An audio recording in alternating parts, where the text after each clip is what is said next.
Every exercise program or diet you've ever attempted that ultimately failed you because it did not consider a critical factor about healthy weight loss. There are two different definitions of fat, and they are not related to one another. If you've ever had a cough, nasal congestion, or the flu, you have an important clue about why extra weight is so hard to lose, and if you do lose the weight, why it's so hard to keep it off. When you have a cough, congestion, or the flu, it is a result of your body's immune system responding to a substance that is not supposed to be in your body. For instance, when you contract a flu virus, your body responds by surrounding that virus with antibodies.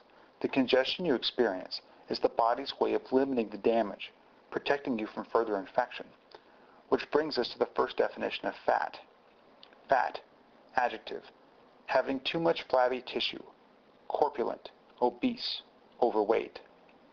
But somewhere between agribusinesses that supply our food, the nutrition and diet business, and our own federal government, fat, read overweight, became causally linked with the second definition of fat.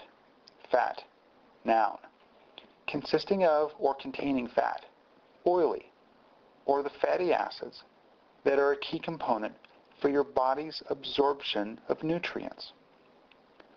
Whether you look at the increasing instances of obesity all around us, or the extra weight you see when you stare at yourself in the mirror, the cause is not what you've been told it is. The federal government started its low-fat campaign in the 1970s.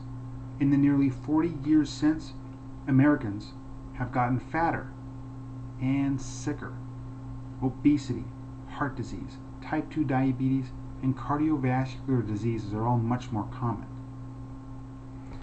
It's not that you've been eating too much fat. The reason why you go through boxes of Kleenex when you're sick is the same reason why you're heavier than you should be.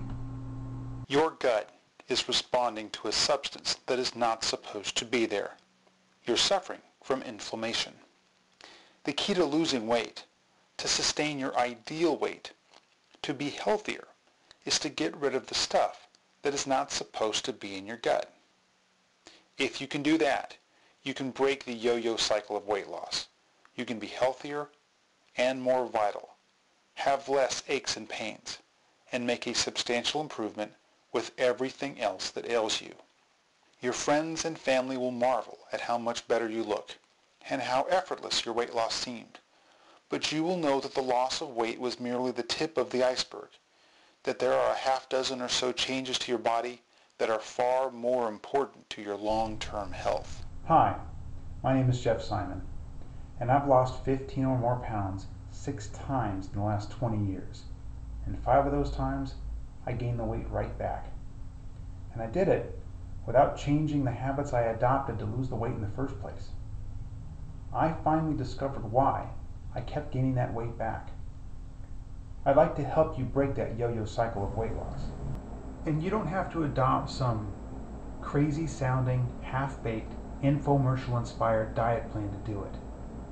What you do need is a reality check.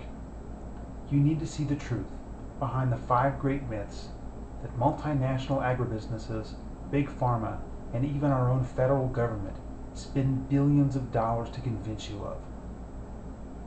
5 great myths of health and wellness. 1 email a day from me for 5 days. I promise this will be actionable content, and you can unsubscribe at any time.